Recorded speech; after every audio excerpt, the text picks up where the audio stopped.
یہ ایک رویہ آپ کو سارے کفار میں ملے گا کہ وہ پیغمبر کا انکار کرنے کے لیے یہ لفظ بولتے ہیں کہ تم چونکہ بشر ہو تو ہم تمہیں نبی مان لیں، نہیں مان سکتے۔ اگر آپ لوگوں کی میری طرف بھرپور توجہ ہو تو میں آپ کو ایک نکتہ سمجھانا چاہتا ہوں کہ یہ اصل اس کے پیچھے کیا چھپا ہے۔ ذرا دیکھیے، ایک طرف وہ پیغمبر کو اس لیے نہیں مان رہے کہ بشر ہے اس لیے ہم کیوں مانیں، اور دوسری طرف انہی کفار کا رویہ یہ ہے کہ پتھر کی بے جان مورتی کو خدا مان رہے ہیں۔ ماننے پہ آ جائیں تو مٹی کے بنے ہوئے بت کو خدا مان لیں، نہ ماننے پہ آئیں تو خوبصورت انسان کو پیغمبر بھی نہ مانیں۔ یہ رویہ ہے نا ان کا۔ ماننے پہ آ جائیں تو لکڑی کے تراشے ہوئے وثن کو اپنا خدا مان لیں، اور نہ ماننے پہ آئیں جو مسکرائے تو پھول کھلیں، اور جس کی سرمگی آنکھیں دلوں کے بند کواڑ کھول کے رکھ دے، اور جس کی گفتگو کے نور سے روشنیاں پھیلنے لگ جائیں، اس ستھرے اور پاکیزہ وجود کو پیغمبر ماننے سے انکار کر دے۔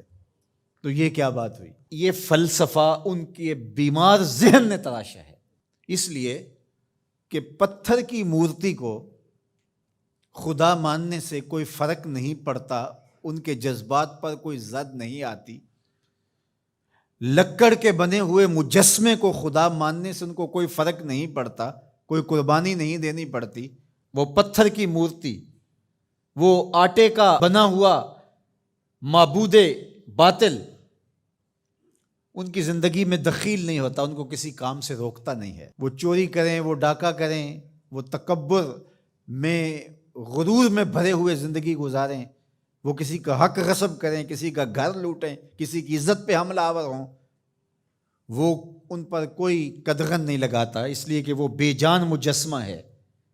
اس لیے اس کو ماننے میں ان کے نفس کو کوئی پرابلم نہیں ہے، اس لیے کہ وہ ان کے نفس پر شاک نہیں ہے۔ اور پیغمبر کو ماننے کا مطلب یہ ہے کہ پھر پیغمبر کی ماننا پڑے گی، اور پھر یہ بری عادتیں چھوڑنا پڑیں گی، اس لیے ان کا نفس مانے ہوتا ہے پیغمبر کو ماننے سے۔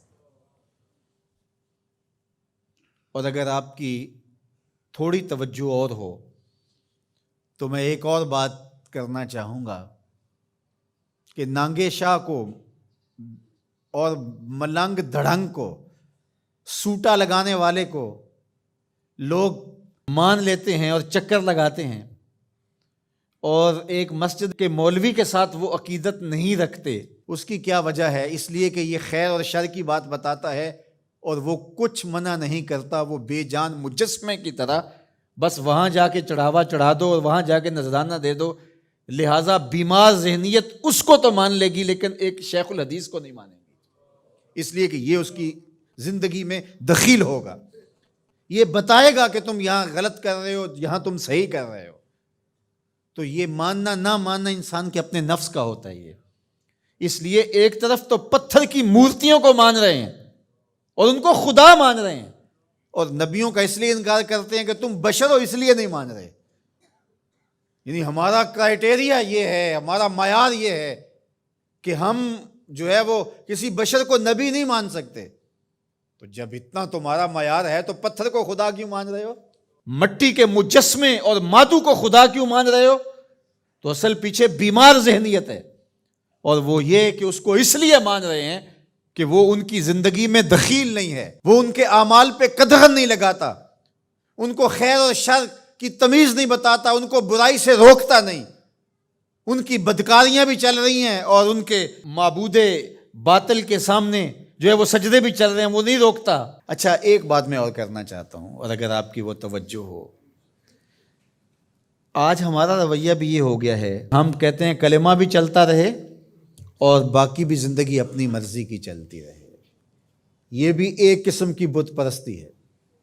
قرآن مجید میں اس مضمون کو ذرا دیکھ لیجئے۔ افرأیت من اتخذ الہہ ہواہ، آپ نے اس شخص کو دیکھا اپنی خواہشات کو ہی اس نے اپنا معبود بنایا ہوا ہے۔ دین من مانی کا نام نہیں ہے، بلکہ یہ اپنے محبوب کے لیے اپنی خواہشات کو ترک کرنے کا نام ہے، لیکن ہم اپنی خواہشات کے بندے ہیں، ہم دین بھی اپنی خواہشات کے مطابق اختیار کرتے ہیں۔